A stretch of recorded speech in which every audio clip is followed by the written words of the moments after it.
Good morning विद्यार्थी मित्रों। कक्षा 11 विषय हिंदी आरोह भाग 1। हमारी कहानी का नाम है नमक का दारोगा। इसके लेखक है मुंशी प्रेमचंद्र। इससे पहले वीडियो में हमने प्रेमचंद्र के बारे में जानकारी प्राप्त की थी। यहाँ पर हम अपनी कहानी के बारे में जानकारी प्राप्त करेंगे। ये कहानी जो है प्रेमचंद ने उस समय लिखी थी जब अंग्रेजों का भारत पर शासन था।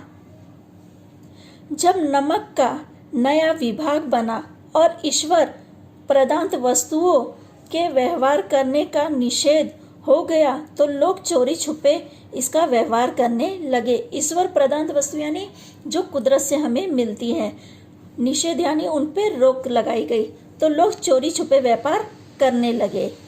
अनेक प्रकार के छल प्रपंचों का सूत्रपात हुआ। कोई घूस से काम निकालता था, कोई चालाकी से, कोई पैसे देके काम निकालता था तो कोई पहचान लगाता था। अधिकारियों के पौ 12 थे यानी लाभ ही लाभ था। पटवारीगिरी का सर्वसम्मानित पद छोड़कर लोग इस विभाग की बरकतदारी करते थे यानी चौकीदारी करने के लिए भी तैयार होते थे। इसके दरोगा पद के लिए तो वकीलों का भी जी ललचाता था। यह वह समय था जब अंग्रेजी शिक्षा और ईसाई मत के लोग एक ही वस्तु समझते थे। फारसी का प्राबल्य था यानी उस समय फारसी भाषा का वर्चस्व या अधिकार देखने मिलता था। उस समय फारसी भाषा ज़्यादा बोली जाती थी। प्रेम की कथाएं और श्रृंगार रस के काव्य पढ़कर फरसीदा लोग सर्वोच्च पद पर नियुक्त हो जाया करते थे। उस समय फरसीदा यानी जो फारसी पढ़ना या लिखना जानते थे वो लोग सर्वोच्च पद पर नौकरी करते थे। मुंशी वंशीधर भी जुलेखा की विरह कथा समाप्त कर मजनू और फरहान के प्रेम वृत्तांत को नल और नील की लड़ाई और अमेरिका के आविष्कार से अधिक महत्व की बातें समझते हुए रोजगार की खोज में निकले। यानी उन्होंने अपनी पढ़ाई पूरी कर ली थी, अब काम के लिए वो घर में से निकल रहे थे। उनके पिता एक अनुभवी पुरुष थे यानी वो वृद्ध हो चुके थे और एक अनुभवी व्यक्ति भी थे। समझाने लगे, बेटा घर की दुर्दशा देख रहे हो। यानी उन्होंने अपने बेटा से यानी मुंशी वंशीधर से कहा कि तुमने घर की हालत तो देखी है। यानी ये लोग मध्यम वर्ग या गरीब वर्ग के थे, ऋण के बोझ से दबा हुआ है। लड़कियां हैं वो घास फूस की तरह बढ़ती चली जाती हैं। यहाँ पर वो अपने बेटे को ये समझाने की कोशिश कर रहे हैं कि घर की हालत खराब है और जो उनकी बहन है वो दिनों दिन बड़ी होती जा रही है। यहाँ पे घास फूस शब्द लिया है क्योंकि उस समय क्या है, लड़कियों को उपेक्षा की दृष्टि से देखा जाता था और माना जाता था कि लड़कियों की शादी में दहेज देना चाहिए या दहेज देना पड़ेगा। इसके लिए लोग पहले से पैसों को एकत्र करने लगते थे। मैं कगारे पर का वृक्ष हो रहा हूँ, ना मालूम कब गिर पड़ूं। कगारे पर का यानी किनारे का वृक्ष होना। यानी जो मुंशी वंशीधर के पिता थे वो वृद्ध हो चुके थे। वो कह रहे हैं कगारे यानी मैं किनारे का वृक्ष हो चुका हूँ, पता नहीं कब मर जाऊं।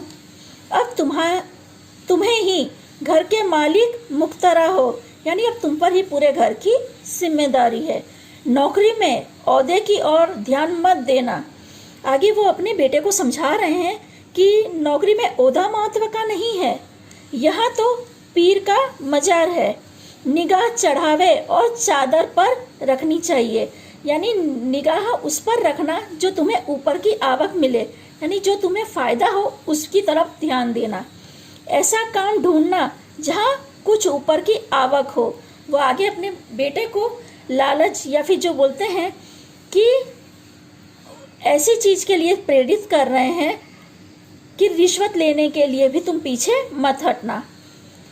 मासिक वेतन तो पूर्णमासी का चांद है जो एक दिन दिखाई देता है और घटते घटते लुप्त हो जाता है।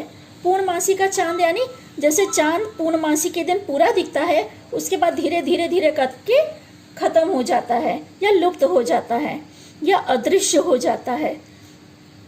तो इस उदाहरण से वो अपने बेटे को समझाने की कोशिश कर रहे हैं कि जो वेतन यानी जो पगार है वो पूनम की चांद की जैसे है, वो एक दिन आती है और धीरे धीरे करके खत्म हो जाती है। ऊपरी आय बहता हुआ स्रोत है जिसे सदैव प्यास बुझती है, यानी जो ऊपर की आवक है ना, उससे हमारी जो बाकी की जरूरियात है वो खत्म होने लगेगी। वेतन मनुष्य देता है, इससे उसमें वृद्धि नहीं होती। यहाँ पे वो अपने बेटे को समझा रहे हैं कि वेतन या जो पगार है वो मनुष्य देता है, यानी वो निश्चित है। ऊपरी आमदनी ईश्वर देता है, इसी से उसकी बरकत होती है। यानी जो पगार है वो निश्चित है, वो एक दिन मिलेगी और धीरे धीरे करके खत्म हो जाएगी। पर जो ऊपर की आवक है वो एक बार जब मिलेगी तो क्या है, उससे हमारी बाकी की जरूरियात पूरी होगी। तुम स्वयं विद्वान हो, तुम्हें क्या समझाऊं? इस विषय में विवेक की बड़ी आवश्यकता है।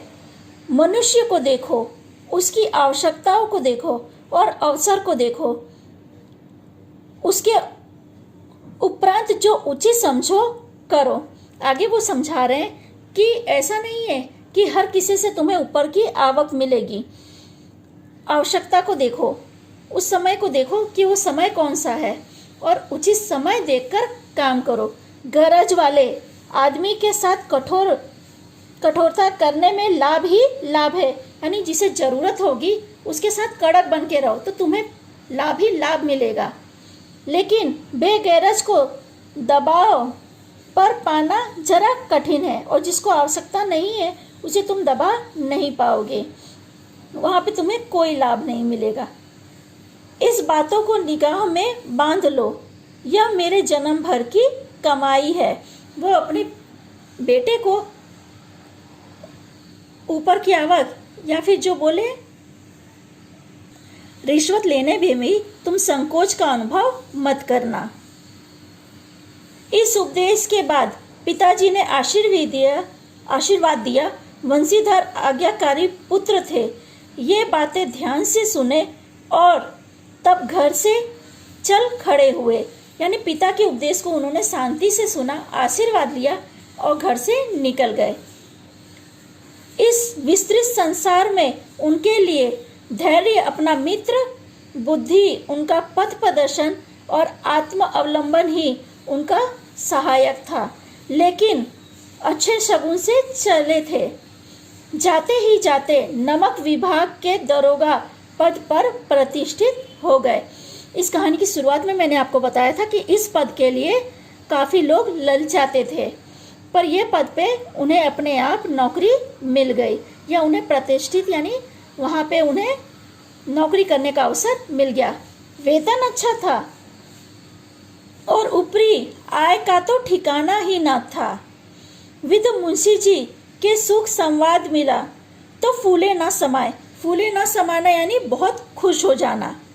महाजन कुछ नरम पड़ा, यानी जो पैसे ले जिससे उन्होंने उधार लिया था वो थोड़े नरम हो गए।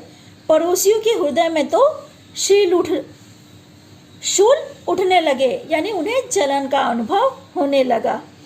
जो उनके पिता ने उन्हें समझाया था कि तुम ऐसी नौकरी ढूंढना कि जिससे ऊपर की आय तुम्हें मिले, और उन्हें जब पता चलता है कि उन्हें ऐसी नौकरी मिल गई है तो जो वृद्ध मुंशी जी थे वो फूले नहीं समाते और बाकी लोगों को तकलीफ का अनुभव होने लगा।